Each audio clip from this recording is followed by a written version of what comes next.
From the Korea Economic Institute in Washington, D.C., you're listening to Korean Kontext, news and analysis from the Korean Peninsula.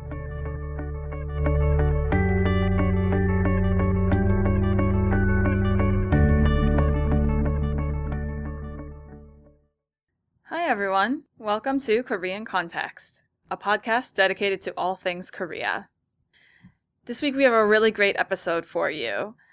I recently had the privilege of interviewing Ned Forney, a writer currently based in Seoul who's working on a book about the Hungnam Evacuation, an operation during the Korean War in which 100,000 refugees were rescued by American troops.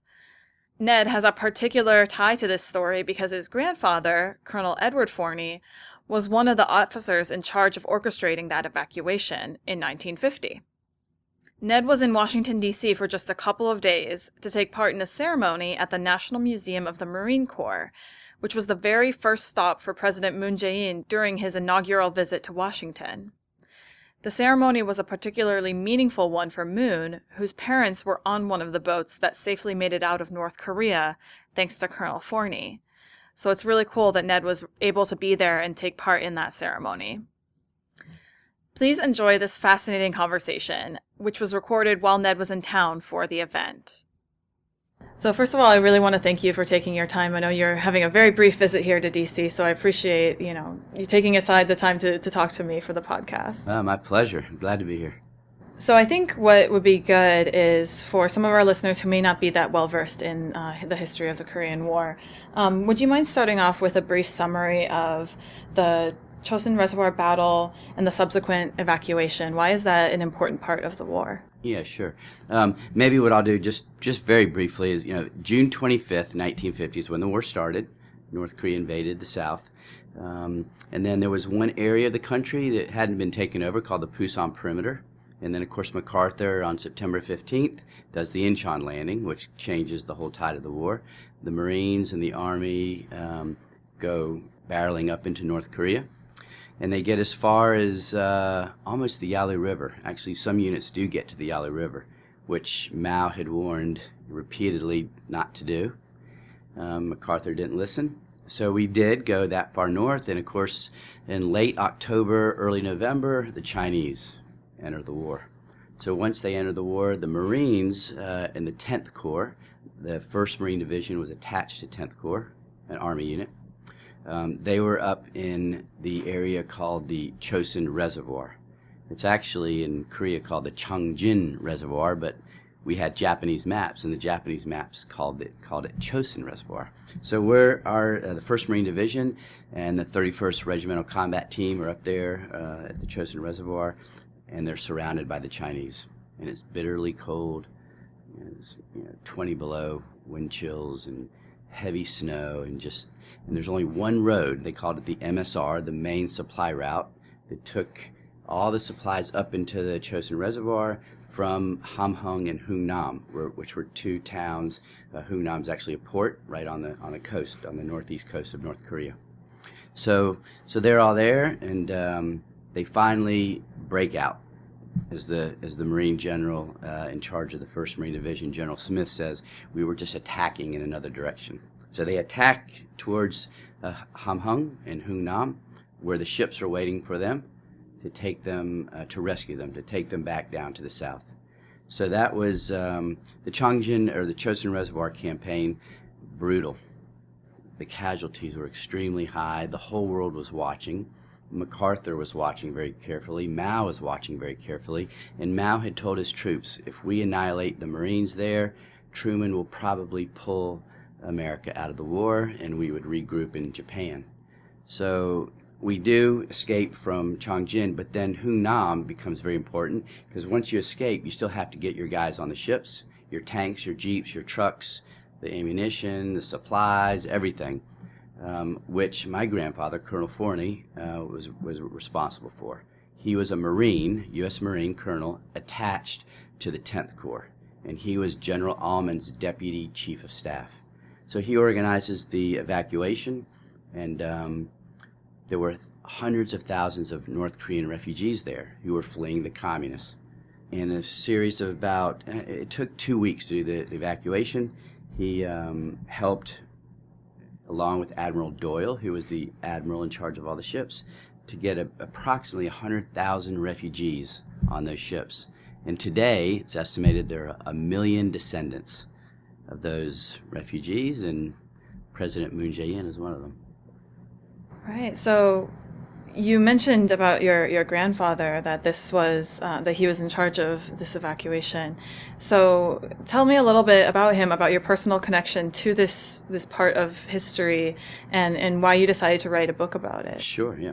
So I never knew my grandfather. He died when I was 2 years old. He was 55 years old in 1965. And one of the things we think, the reason he died so young, he had cancer. And in World War II, he was a lieutenant colonel, and he was sent to, right at the end of the war, about 3 weeks after they dropped the atomic bomb on Nagasaki, he was sent with the Marines to occupy Nagasaki and help rebuild it, and as a police force, occupying force. So he was there for over a year. So there was a lot of radiation in the area, and so who knows. But he had graduated from the Naval Academy. He was born in 1909, went into the Marines as a young lieutenant, and then served in World War II in the Pacific. And then after the war, I guess about maybe half a year, 6 months before the Korean War breaks out, MacArthur goes to the Marine Corps and says, listen, can you send somebody to us to help train the Army guys who he was in charge of? He was in basically the governor, so to speak, of Japan. So he had many Army troops in Japan that he was responsible for. So he said, we need an amphibious expert to help train the Army guys to do amphibious operations in case the Soviet Union were to invade Japan, or maybe something would happen on the Korean Peninsula. So my grandfather was in Japan, in Tokyo, when the war started. So he was already there with his team of experts.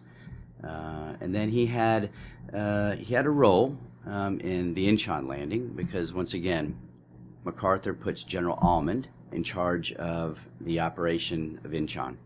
And General Almond is not a Marine, he's not an amphibious expert, so he has the Marines helping him, and obviously the Navy.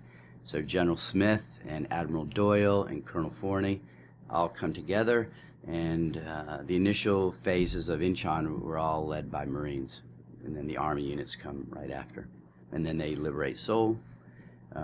So that's the background. But actually at Hungnam, General Almond knew that every Marine, every soldier, every ROK soldier had to get out of Hungnam. We were trapped. So the only way to get out was by water. So in what becomes a huge military operation, there's also the civilian aspect of it, which I can mention a little bit more later. So the logistics of how you're going to get all these men, and you have to do it quickly, and the Chinese are all around you getting ready they're putting pressure. Not a lot, because they had lost so many men up at the Chosin Reservoir that it wasn't a lot of pressure, but they were there. They were in the mountains right above Hungnam. So that was the trick, is how do you get all these people in a systematic way on these ships with pressure from the Chinese, and you have to do it by the D-Day was December 24th. Because at 2 p.m. they were scheduled to blow the entire port, and MacArthur and Almond had said, we're not leaving any jeeps, we're not leaving any trucks, tanks, nothing for the communists when we pull out. So that was the pressure that my grandfather was under when he did all that. But the great part of the story is there was a doctor who he became friends with. The doctor had gone to school in Virginia 2 years before the war. He was from North Korea, and he was from Hamhung, which is the town about 10 miles from Hungnam. So he speaks English really well. And when General Almond, about 2 months before this operation, when he meets Dr. Hyun, my grandfather and General Almond were together, and they did a tour of a Marine unit. And Dr. Hyun was part of that Marine unit, that ROK Marine unit. And so they started talking to him, and they said, you speak English really well. Why don't you come work for us? And when he told them, my hometown is Hamhung, and that's where General Almond was going to move his headquarters. It all fit in perfectly. So Dr. Hyun became a civil affairs officer for the 10th Corps, which General Almond was the officer in charge of. So Dr. Hyun and Colonel Forney become good friends. And as the operation takes place, more and more of the refugees start flooding down into Hungnam, and we have guards and we have roadblocks everywhere trying to keep the refugees from coming in, because this is a military operation. We can't have refugees running around where all the tanks are and all the equipment. There's no place for them. But they keep coming and they keep coming, and so Dr. Hyun and Colonel Forney both agreed that something needs to be done, because when we pull out and the North Koreans come and the Chinese, and they see all these guys with their packs on and their children, obviously they're trying to escape with the enemy, and they'll die. So that was a priority for them. First priority was always getting the military out first, and that's just a reality. It was a military operation. But as the days went on and it got closer and closer to the deadline, then the pressure was on to we have to do something for the refugees. So that's when Dr. Hyun and Colonel Forney would go to General Almond and say, "Sir, can we figure out a way to get these refugees on the ships?" And initially, General Almond and the military in general said, "No, you don't put civilians on military ships. It's a big risk." And we were always worried that North Korean infiltrators were amongst the refugees, and there were some. So that, there's a security problem to just say, "Oh, let the refugees get on ships." You can't do that. But they started to do it, and they would put them on top of the tanks, under the tanks, and on top of the barrels of fuel or whatever, wherever they could fit them in. They started fitting them in. So by the 22nd of December, about 30,000 refugees had already been rescued. So now we're on the 22nd, and the deadline is the 24th. So we have the 22nd, the 23rd, and the 24th, 3 days, and now it's big time panic.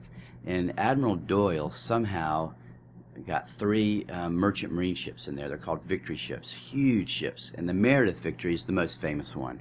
And the Meredith Victory's captain, Captain Leonard LaRue, very famous man now. And Bob Lunny, who's a friend of mine, he was a crew member on the ship. He was an officer. He's still alive. He's 90 years old.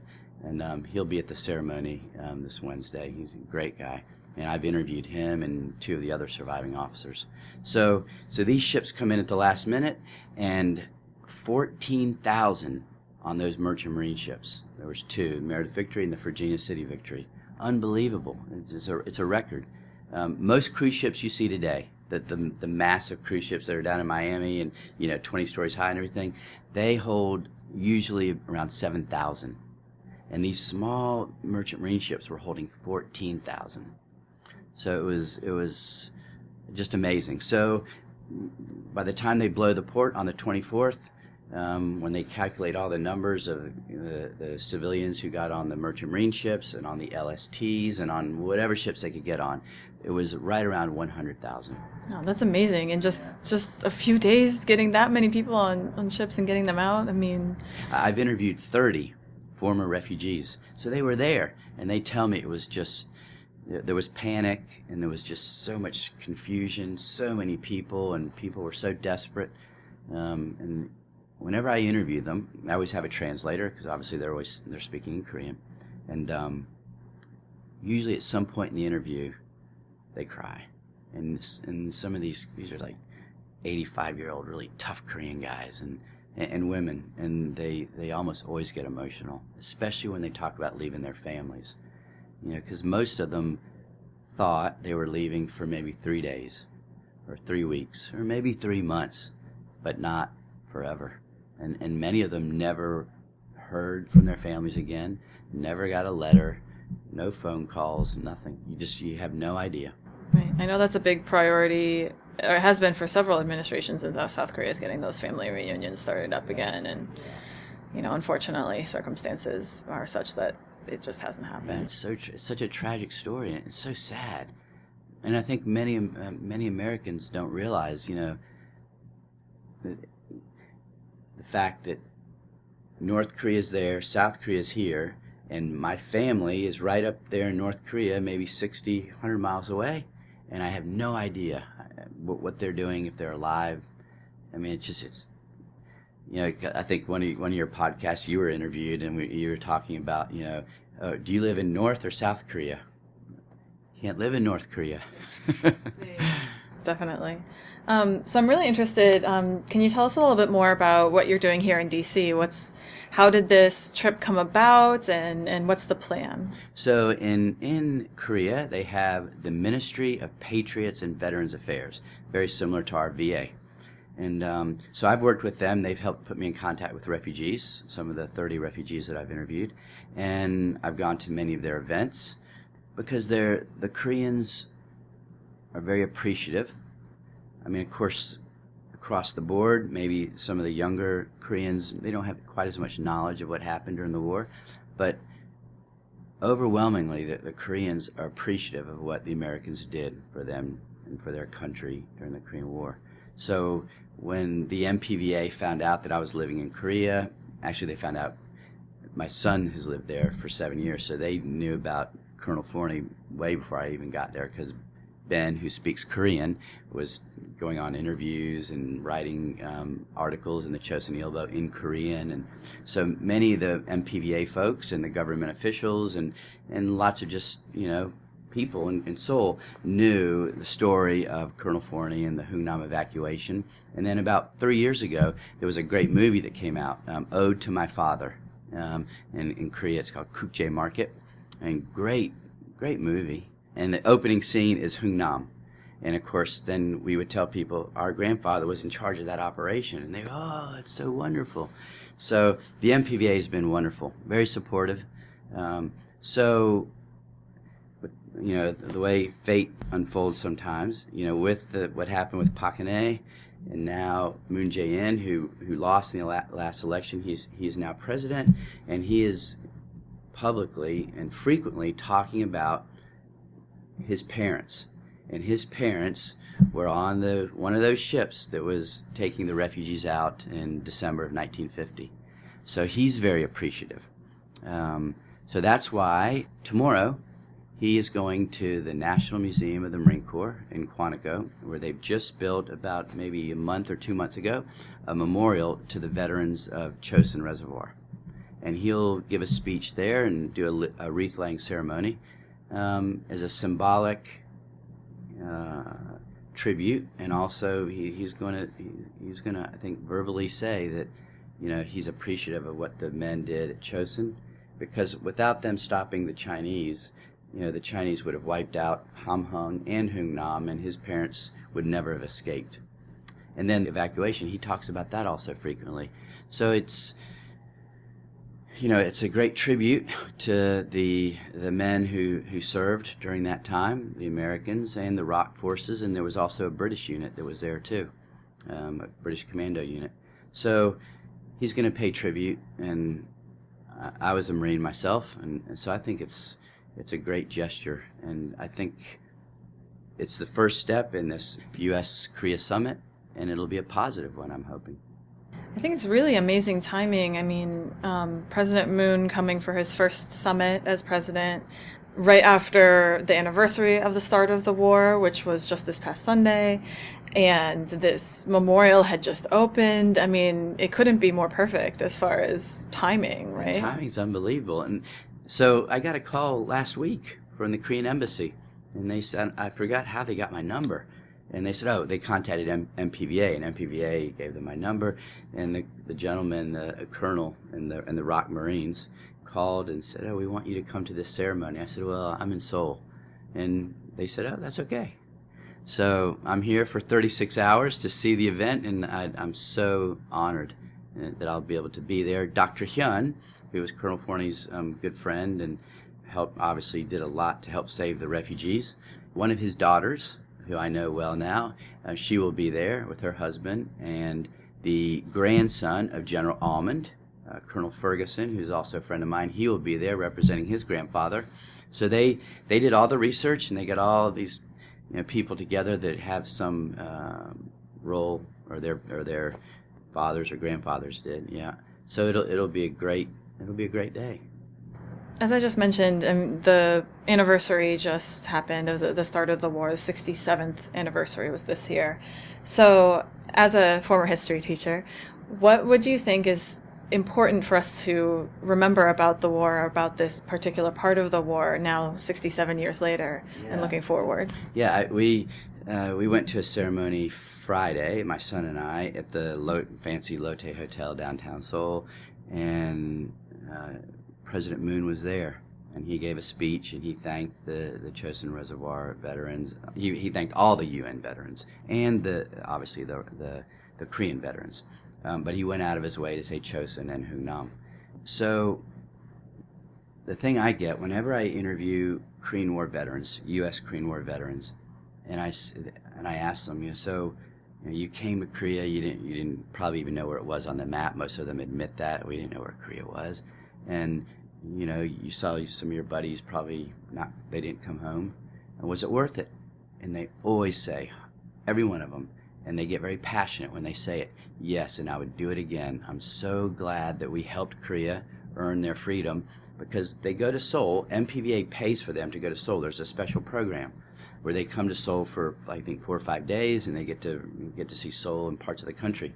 And they're amazed at what the Koreans have done with the freedom we helped give them. And so, it's very moving. Some of them get teary-eyed, and they're like, if I'd known, I wish I'd come earlier, because most of them are in their 80s now, and they actually get a chance to come. So I think it's, we never want war, and my book is going to hopefully show that clearly, that there's never good war, but sometimes consequences, as the years go by, you see that this was the right thing to do. And Korea is a wonderful country. It's a wonderful democracy. And considering it's such a young democracy, it's a pretty mature democracy. What they did with the candlelight vigils, and they basically had a turnover of power in a very extreme way, but a very peaceful way. Their government continued even during the protests, and with the current president being put on trial and impeached, their country was operating.